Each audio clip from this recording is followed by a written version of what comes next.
बैठे बैठे चरणों में स्वीकार कीजिए, सबका किया है मेरा उद्धार कीजिए, उद्धार कीजिए। हे त्रिपुंडधारी, हे त्रिशूलधारी।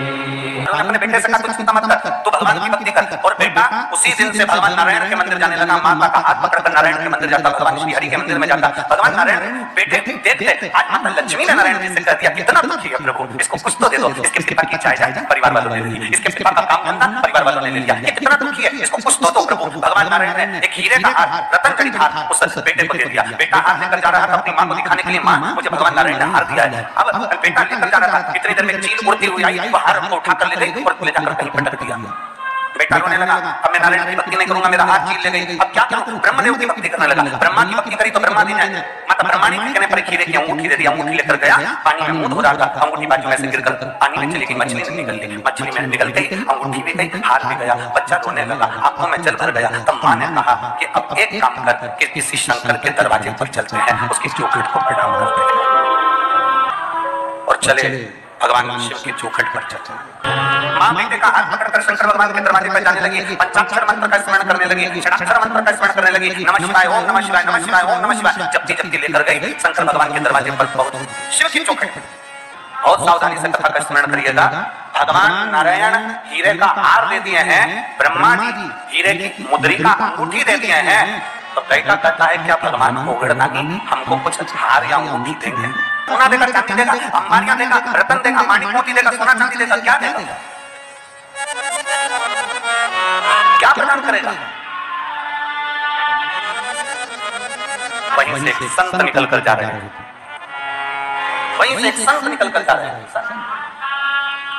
और वहीं से संत निकलते निकलते जा रहे हैं। तो निकलते निकलते संत ने उसी समय पर देखा कि बेटा कह रहा है कि मेरे को नारायण भगवान ने हार दिया, मुझे ब्रह्मा जी ने अंगूठी दी, मुझे ये मिला, मुझे वो मिला। क्या भगवान शंकर कुछ देंगे? क्या भगवान शिव कुछ देंगे? तभी संत ने, और संत तो संत होता है, साधु तो साधु होता है, तपस्वी तो तपस्वी होता है, उसने तुरंत कह दिया शंकर भगवान तुझे ना हार देंगे ना अंगूठी देंगे, पर शंकर भगवान तेरी किस्मत पर भाग्य लिखते हैं और महादेव भाग्य पलट दे देते हैं। देवता भाग्य लिखते हैं, तुम्हारी किस्मत में लिख दिया कि तुम्हें ये तकलीफ है, तुम्हारी किस्मत में लिख दिया ये दुख है, तुम्हारी किस्मत में लिख दिया ये बीमारी है, तुम्हारी किस्मत में लिख दिया ये कष्ट है, तुम्हारी किस्मत में लिख दिया तुझे ऐसा करना है। लिखा भी कोई पलट सकता है। मार्कंडेय भगवान को उम्र थोड़ी सी मिली थी, पर शिव की आराधना करने से उम्र बढ़ गई।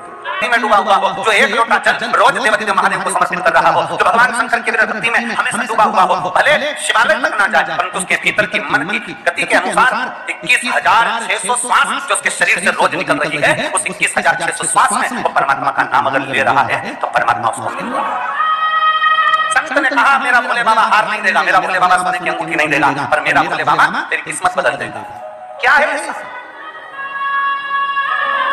कल की कथा में कहा था कि मंदिर नहीं जा सकते तो उसकी चौखट का दर्शन करो।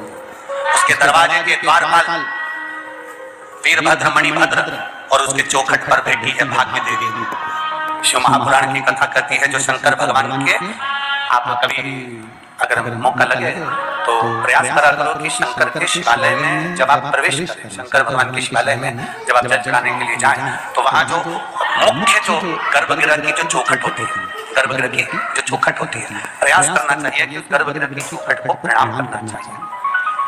और प्रयास ये भी करो कि गर्भगृह की जो चौखट होती है उस पर हाथ न रखते हुए आप उस चौखट को लांघने का प्रयास करो। चौखट गर्भगृह की चौखट को प्रणाम। अगर आपने दूर से भी शिखर का दर्शन करा है, आप दूर खड़े हो और आपको बाबा विश्वनाथ का दर्शन नहीं हो रहा है, आप दूर खड़े हो आपको महाकाल राजा का दर्शन नहीं हो रहा है, आप दूर खड़े हो आपको ओमकारेश्वर बाबा का दर्शन नहीं हो रहा है, आप दूर खड़े हो आपको भीमाशंकर बाबा का दर्शन नहीं हो रहा है, आप बहुत दूर खड़े हो और मान लो आपको केदारेश्वर बाबा का दर्शन अंदर नहीं हो रहा है, बहुत लंबी लाइन में खड़े हो, तो बाबा की चौखट का अगर दर्शन कर लेते हो, उस पर ध्यान भी लगा लेते हो, तो भाग्य पलट कर ही रहता है।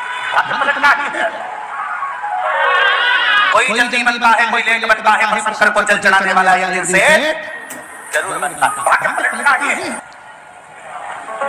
शिव मंदिर में जाओ, शिवालय में जाओ, शंकर भगवान की चौखट पर भी अगर पहुंच गए और चौखट का स्मरण भी हो जाए, स्पर्श मात्र भी अगर चौखट का हो जाए, या चौखट का मात्र दर्शन भी हो जाए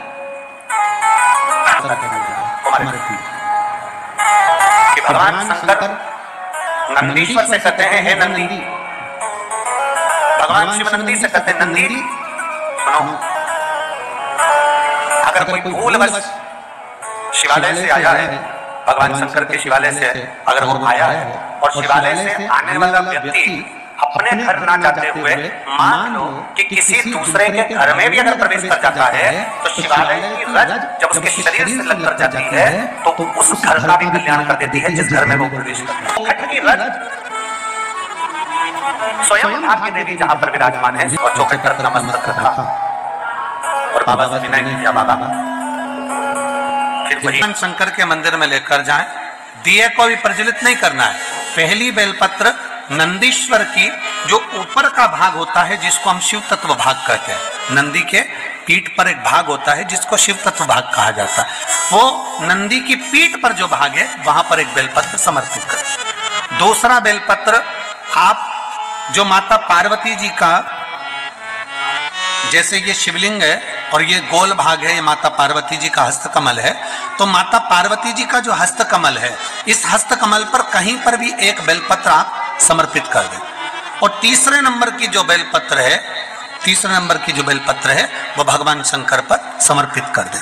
जो दिया आप लेकर गए हो मंदिर में, उसी दिए को नंदी और महादेव इन दोनों को दर्शन कराते हुए अगर मंदिर के अंदर लगाने दें दिया तो ठीक है, ना लगाने दें तो दीप को बीच में बस स्पर्श कराकर भले बाहर जाकर लगा दो, पर प्रयास करो वो दीप वैसे तो बीच में नंदी और शिव के मध्य में वो दिया स्पर्श होना चाहिए।